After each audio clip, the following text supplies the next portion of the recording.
This episode is brought to you by the Second City Training Center. Find your funny this week with a $20 improv drop-in class at the Second City Training Center in Chicago. Your first drop-in is on us. Use the code TESTDRIVE, all one word, for a free improv drop-in any Sunday at 7 p.m.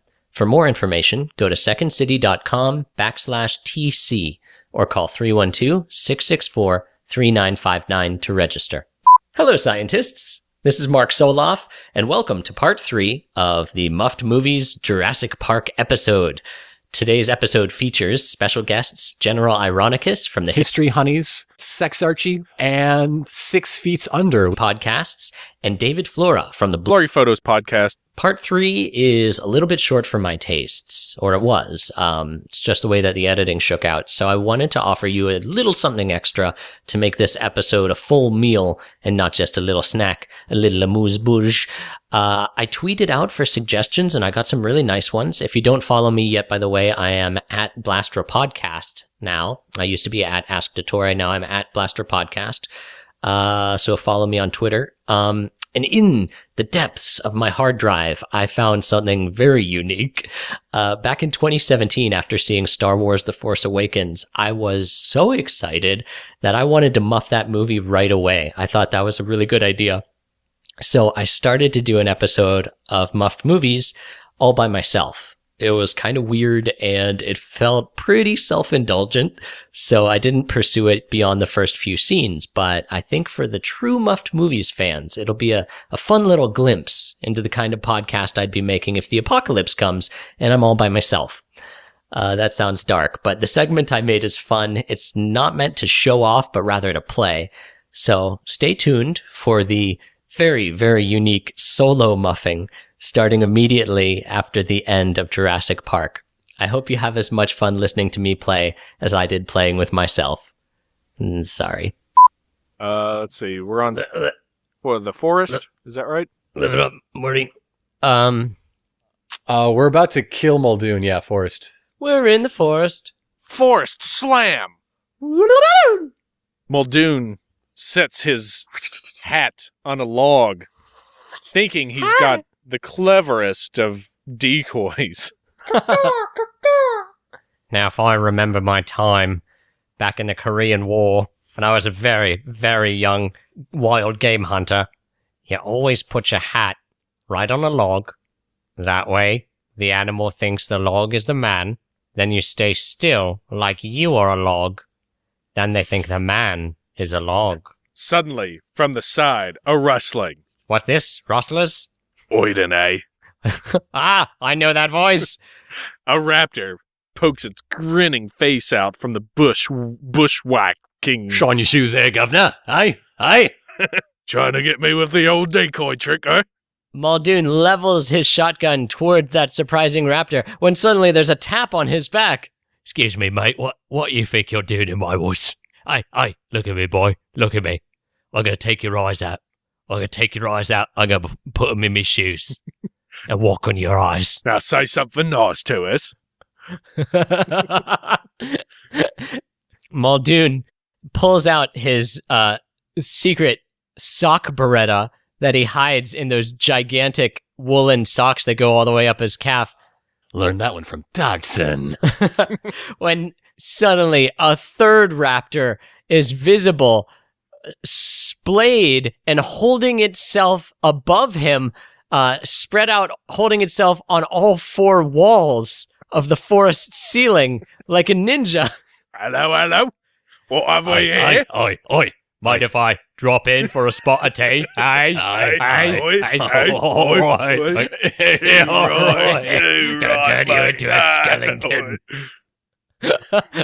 Muldoon is enveloped in a tornado of cockneyness, of cocknivity. Cockney girl. They all draw their small daggers and just give him a right shiv.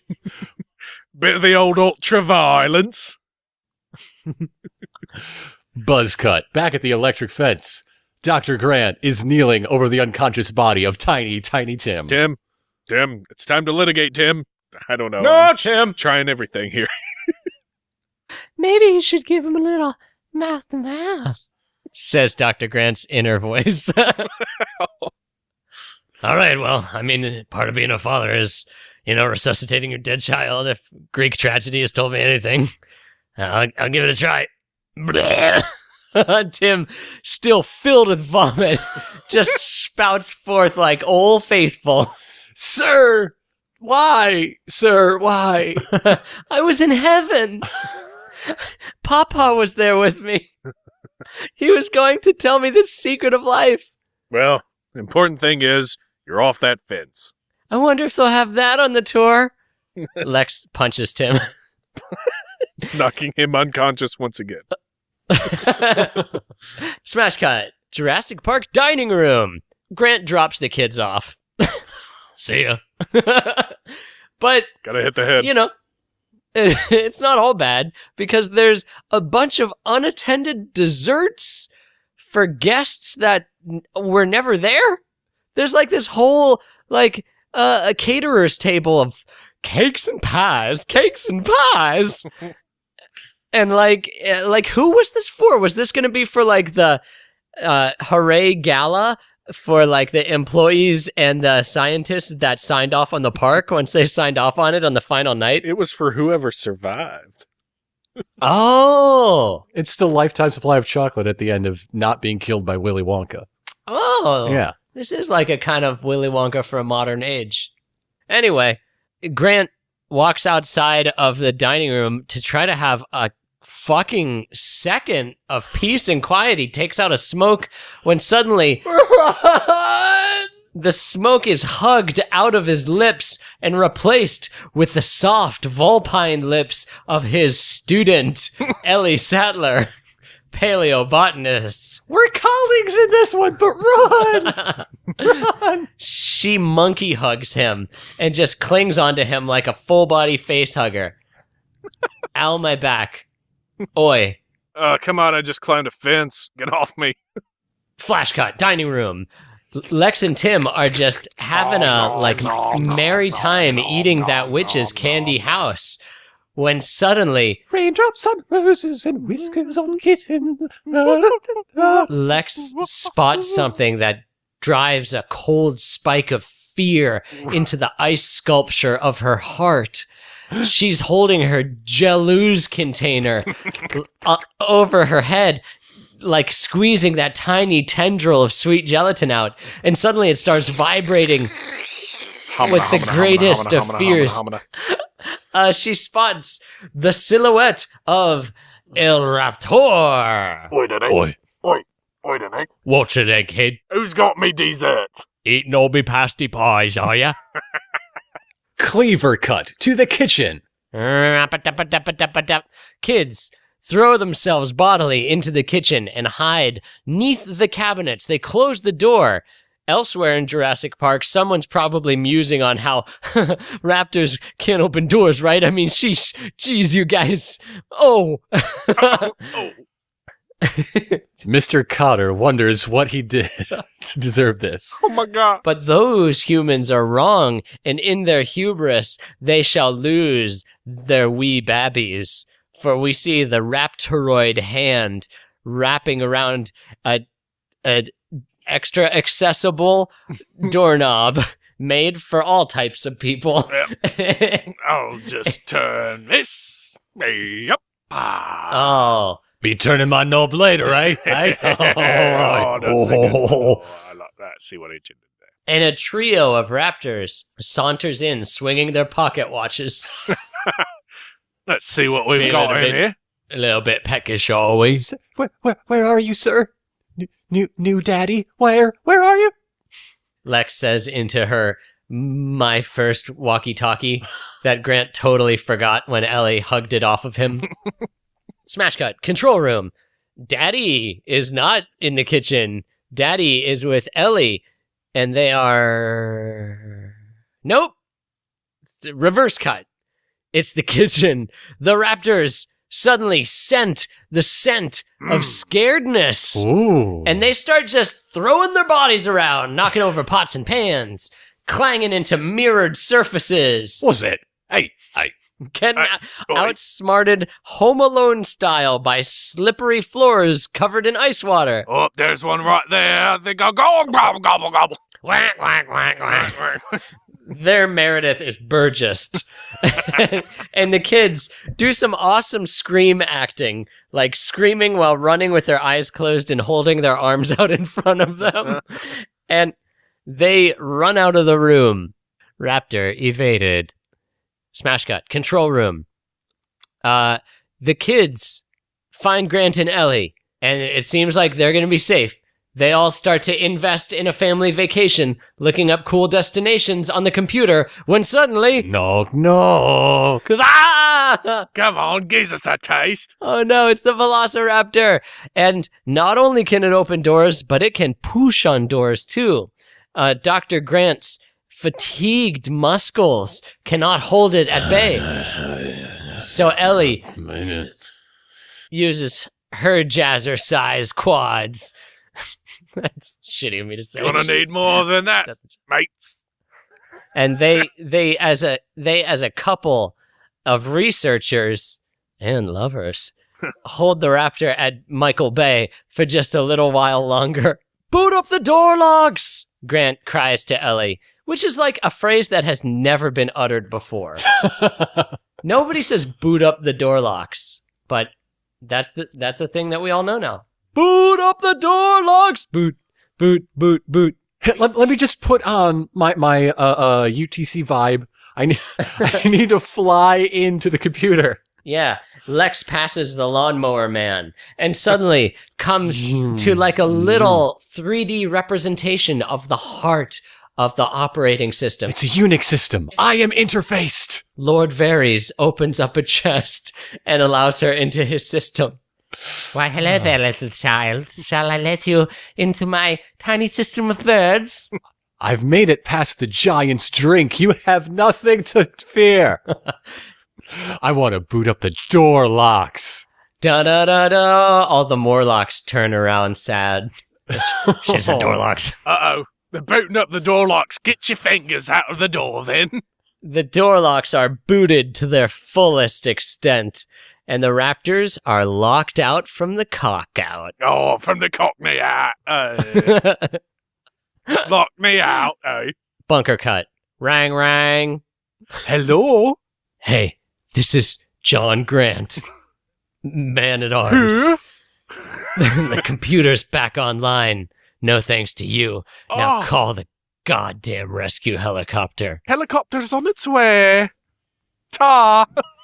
It's coming through the glass! Sorry, what? Never mind. Peace out.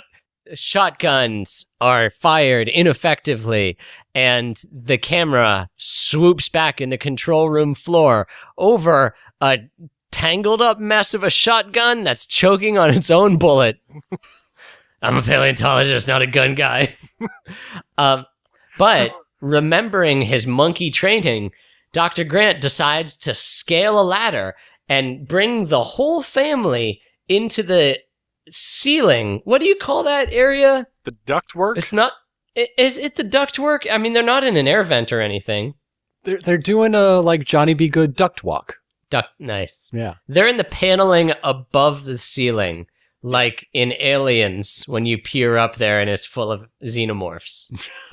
They're doing one of those jobbies. We have not yet invented the Jeffries tube. This will have to suffice.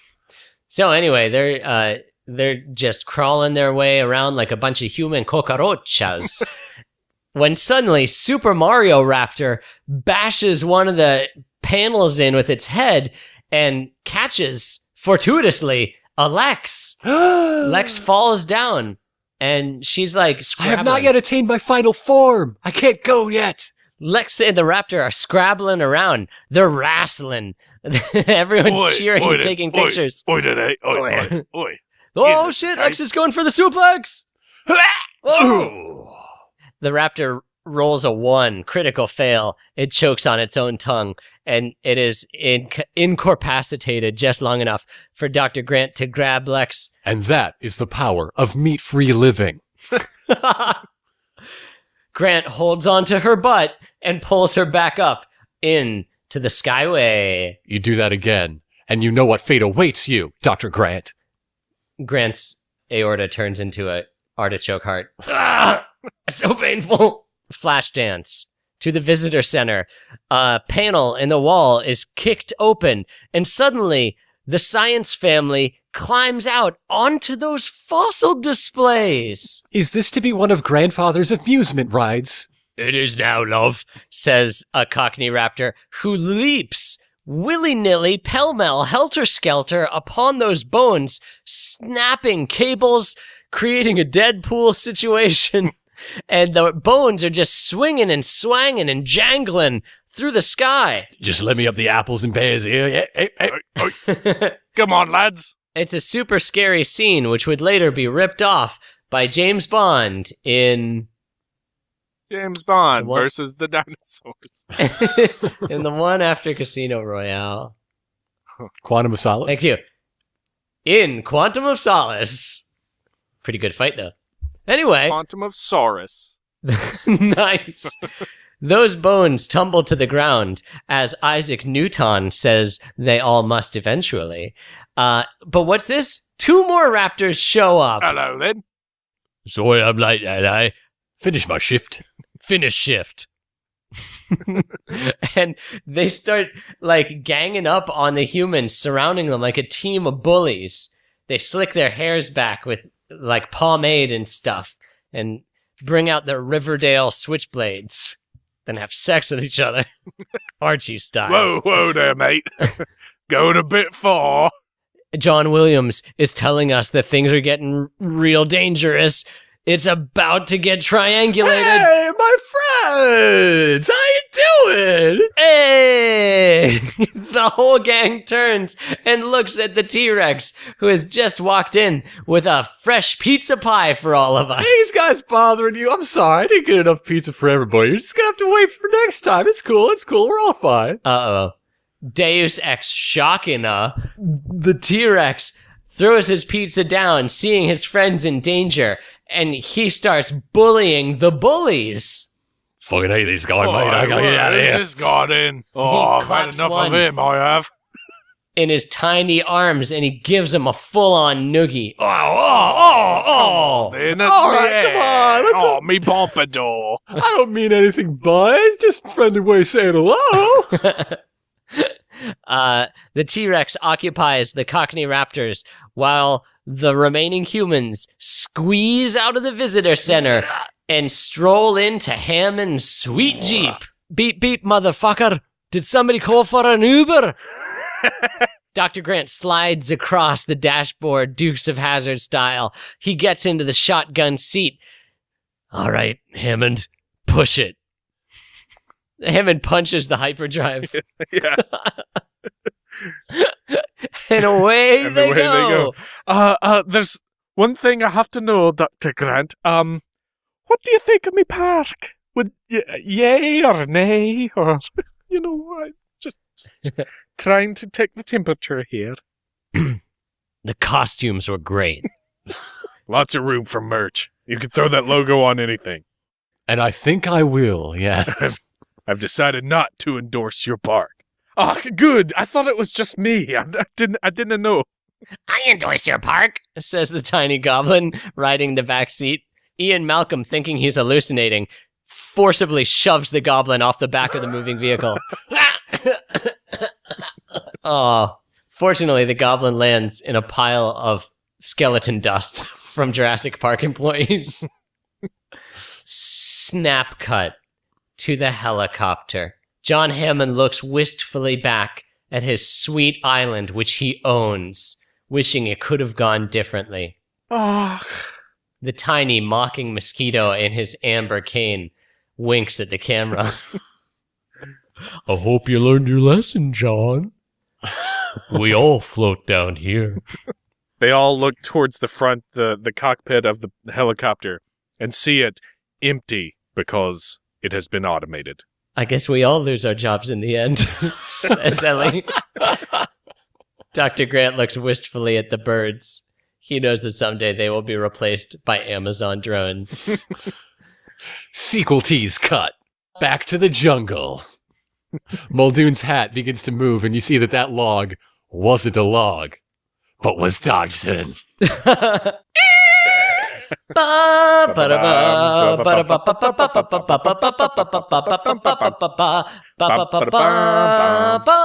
has been Muffed Movies.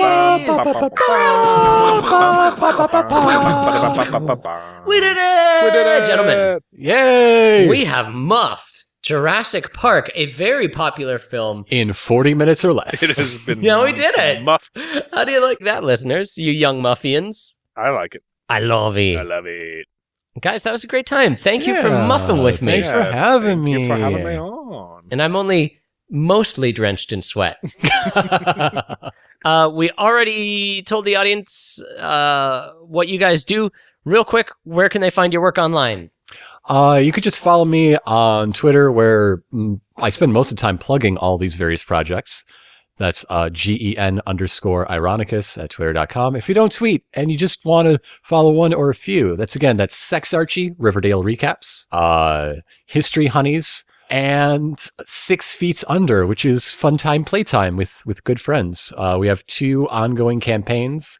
I am the GM for one, and I'm not involved in the other. Flora, where can people find you online? Find our stuff at blurryphotos.org, blurry_photos on Twitter, podcast on just about every other place that you look. That's right. Best podcast in Chicago. Chicago's #1. Says one organization that's not Parsec Awards.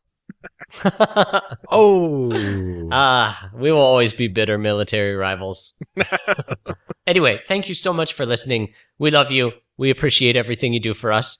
And until next time, keep it muffy. Put it in your stuffy. Bye. Bye.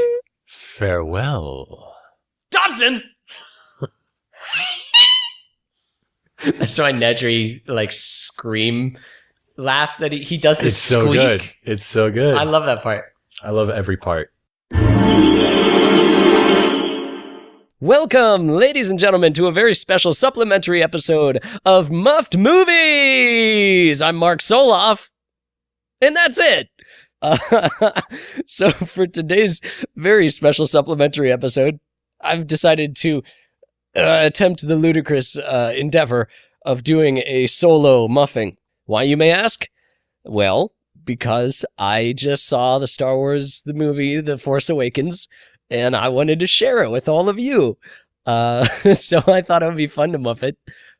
This is going to be a solo muffing, but as is the tradition of Muffed Movies, this podcast will only be 45 minutes. I will completely improvise Star Wars The Force Awakens, playing all the characters in 45 minutes. Now, that's a hard and fast rule. So we'll see how it goes. So this is a little experimental present for all you loyal listeners and fans and Blaster Apostles who have been so kind as to support my work thus far. Let's hope you continue after this one. Here we go. Star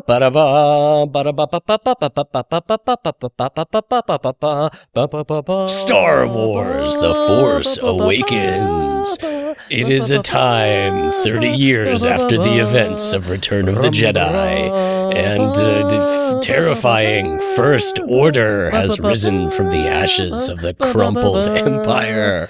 What is the First Order, you might ask? It's basically stormtroopers again and Nazi types. The Republic, led by General Leia Organa, resists the First Order and searches for her brother Luke Skywalker, who has disappeared. She has a lead and has sent a most trusted pilot, Poe Dameron, to the junk planet Jakku to find out where Luke Skywalker might have gone. So let's find out what happens. Star Wars: The Force Awakens. Wake up, grab a brush and put a little makeup. Space cut.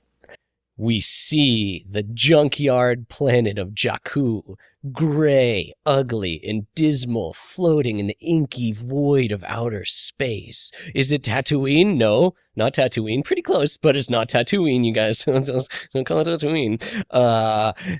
What's this? A shadow begins to loom large over the surface of the planet. Is this a solar eclipse? I don't fucking know. Oh, wait. No, it's not. A giant evil star destroyer cuts a wedge across this sunlight and eclipses Jakku in its evil black shadow. Oh man, it looks like the Empire's up to its old tricks. Wait, it's not the Empire, it's the First Order this time. Let's find out what they want with the planet Jakku. Fade wipe. It is night in the desert on the planet of Jakku. We see the tiny village of Tuanul. There are campfires built into the sand. Weird-looking aliens live their humble lives, eking by, just trying to make it through another day. An alcoholic alien is attending a meeting, trying to get his life back on track. Another alien is patting him on the back for being so brave as to face his inner demons. But this isn't his story. We follow a little ball droid. The ball droid, you guys! The ball droid's in this one. It's an orange and white soccer ball looking affair named BB-8. And it is like a watchdog. It's patrolling in the sands. It's driving around, looking around, sniffing the ground for clues. It finds like a mole and devours it with its bloodthirsty droid hunger. But this is not the story of that mole either. We follow BB-8's gaze, and it goes into the open flap of a secretive tent. Tent wipe. Inside the tent, we see Father Merrin from The Exorcist wearing some old druid's robes. He is looking into the eyes of a guy who kind of looks like Damien Karras, also from The Exorcist. A swarthy, handsome pilot named Poe Dameron, who is Princess Leia's ace in the hole. He's the new fucking kick-ass fighter pilot today, you guys. Get out of here, Han Solo. This is Poe's territory. This is Poe Town, USA, except it's on Jakku. Father Merrin hands Poe a satchel. All right, then. I suppose you're a member of the Resistance that everyone's been talking about, eh? Well, listen to me.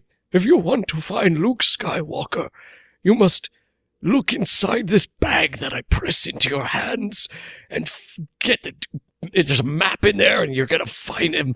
You plug the map into a computer or whatever, and then you will be able to find where Luke Skywalker has gone. Thank you very much, old man, but why exactly are you giving me this map? Why don't you just tell me the location of Luke Skywalker? If I told you where Luke Skywalker was, it would be too easy. No, he's left an elaborate series of hints and clues and Easter eggs that you must find, also bonus content. So, follow the map, and eventually you'll find the Skywalker, and then we'll all be saved from the First Order. Speaking of the First Order, Poe Dameron feels a coldness grip his pilot's heart. He hears the whine and whir of BB-8's scared spherical body, and the little robot looks up to the sky. Droid looks up to the sky, up to the stars. What does it smell with its amazing olfactory capacity? What does it smell? Smash wipe to the interior of a stormtrooper dropship. Everything is super scary, and we see like 18 stormtroopers all lined up in a real militaristic way. None of them are saying shit because they're all so fucking hard. They've got their rifles and all that stuff totally stashed away. One of the stormtroopers is looking at a picture of his sweetheart from back home. He wonders if he'll ever get to see her again. He won't. The dropship rocks and cavorts. The dropship rocks and tilts noisily as it violently breaks through the atmosphere of the planet Jakku. Suddenly, the dropship lands on the surface with a clatter, and all the stormtroopers flood out into the village of Tanul. Are they here on a mercy mission? Fuck no! These stormtroopers cock their rifles and start blasting everybody with blaster bolts. Pew pew pew pew pew pew pew pew pew. So basically, I guess I turned to alcohol when I was just a young Rhodian because it seemed like an escape from the harsh realities of the planet Jakku. But now that I'm clean and sober, 13 days, I feel like things are really starting to look A blaster bolt fires through the Alien Alcoholics Anonymous meeting, killing everyone in sight. The stormtroopers are kicking down tents. They're stomping on the people inside of it. Oof, eef, oof, ah. Oh, man, they are just kicking ass and not even taking names. And one of the stormtroopers, we'll get back to him. Poe Dameron, freaked out from the cheeks out, grabs his little sphere droid and runs to an X-Wing fighter. Oh, the nostalgia. We see the brilliant-looking X-Wing fighter, and Poe shoves the ball droid up its orifice and hops in himself. All right, R2, or whatever your name is, let's fucking get out of here. Let's put the pedal to the metal. The little droid whirs and beeps. And their engines ignite. They are just about to take off, saving the map of Luke Skywalker's whereabouts, when suddenly a stormtrooper shoots out the engine. The tailpipe of the X-Wing flies asunder. Oh, god damn it. Ha ha! Gotcha! Poe Dameron stealthily jumps out of the back of his X-Wing and tries to repair it. Meanwhile, we focus in on one of the stormtroopers while the rest of his cohorts have been mercilessly ripping off people's arms and shoving them up places they shouldn't be shoved. This stormtrooper is just kind of phoning it in. He's like running around like finding a dead guy and then like picking him up and shooting him and going, "Hey, I got one." And he's really, it looks like he's having a crisis of conscience. This, of course, is the legendary stormtrooper FN-2187. He's hanging out with his best buddy, and when suddenly his best friend in the whole world, the other stormtrooper, gets shot with a bullet, and his head explodes in a baptism of gore. FN-2187 has all of a sudden his visor smeared with blood. Oh, he is shaken to the core. It's very interesting to see a stormtrooper suddenly freaked out. We see a stormtrooper feeling emotions. He looks at his gun and he casts it aside, realizing this isn't the life for him. He wants to be a lumberjack, but he's signed up for 4 years for the stormtrooper to get that college credit. So he's in it to win it.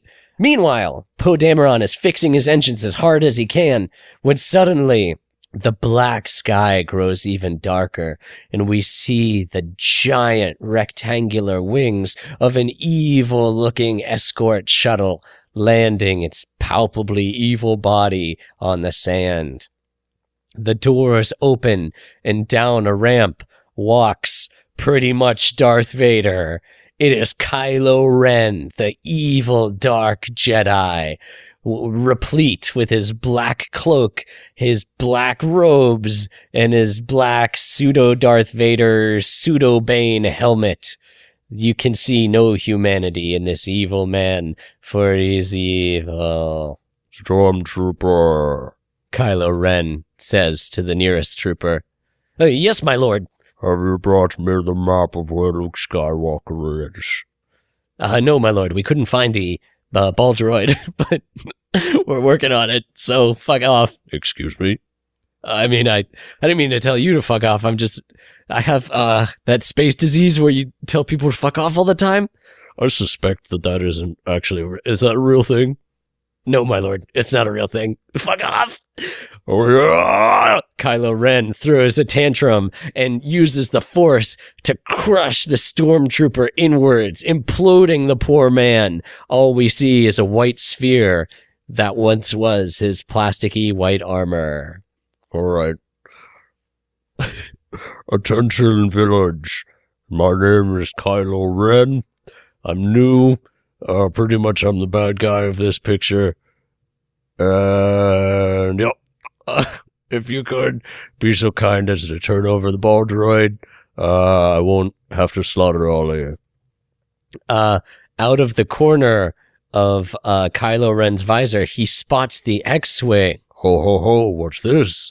Poe Dameron gives the ball droid a passionate kiss on the eye and says, "Run, little guy, run as fast as you can. I'll catch up with you somehow." And BB-8 accelerates off into the desert faster than a World Cup soccer ball kicked by Pele himself. That's the most recent soccer reference I know. Poe Poe Dameron turns to face the embodiment of evil. He picks up his blaster and shoots it at the bad guy. Pew pew!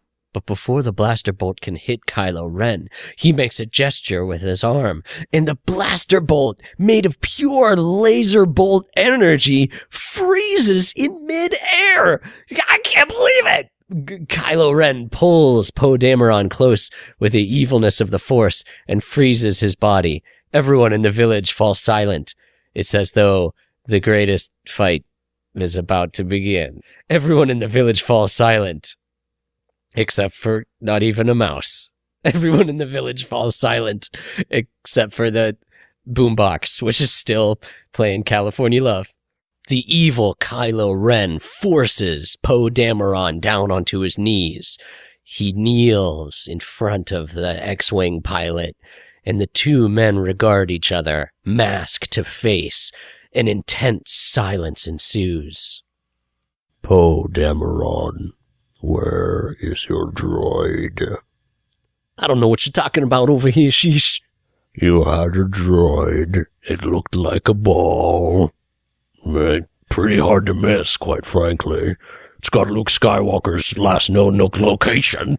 I won't ask you again, Poe Dameron. Where is the droid? You know, sheesh, I see a lot of droids around. I mean, my plane, it's got computer systems, I got a cell phone. You kind of look like a droid yourself. Oh, thank you. Hey, don't mention it. If you're not going to tell me where the droid is, then, grab him. Boys, grab his arms and his legs and take him into the torture ship. Whoa, hey, what about the Geneva Convention? Yeah, you're going to a convention, all right. A torture convention. That's not a thing. You're not a thing. Shut up.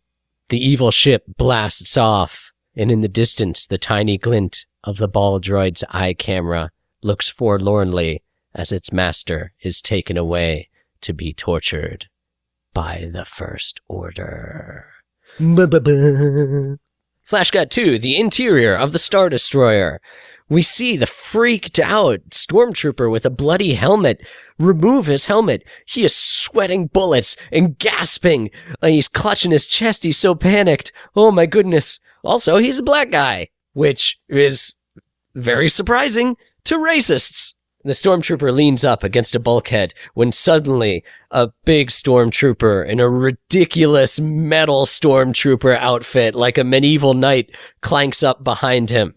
This is the dreaded Captain Phasma, who will pretty much play no part in the story whatsoever, but has a cool action figure, I'm sure, and is inside that suit, Brienne of Tarth from the Game of Thrones. Stormtrooper. Who told you that you could take off your helmet? No one, ma'am. I'm sorry, I just needed to catch my breath. Well, once your breath has been caught, be sure to put your helmet back on and, continue doing mindless stormtrooper work. Yes, ma'am. I'm sorry. Oh, you'll be sorry. Stormtroopers aren't supposed to take off their helmets. Everyone knows if you remove your helmet for too long, and somebody sees you, You'll be off-brand and will all look silly. The Imagineers, who created our uniforms, worked very hard to make sure that we all were uniform. I mean, that's the word uniform means it all looks like the same thing. If we're all supposed to look the same, then how come you're wearing a metal suit of armor? That's because I have an allergy to plastics, and so I can only wear this pewter suit of armor.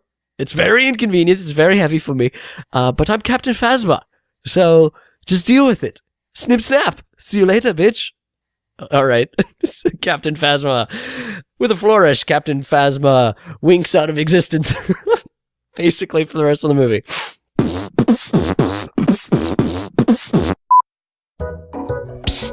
Blaster Podcast is a proud member of the Chicago Podcast Cooperative.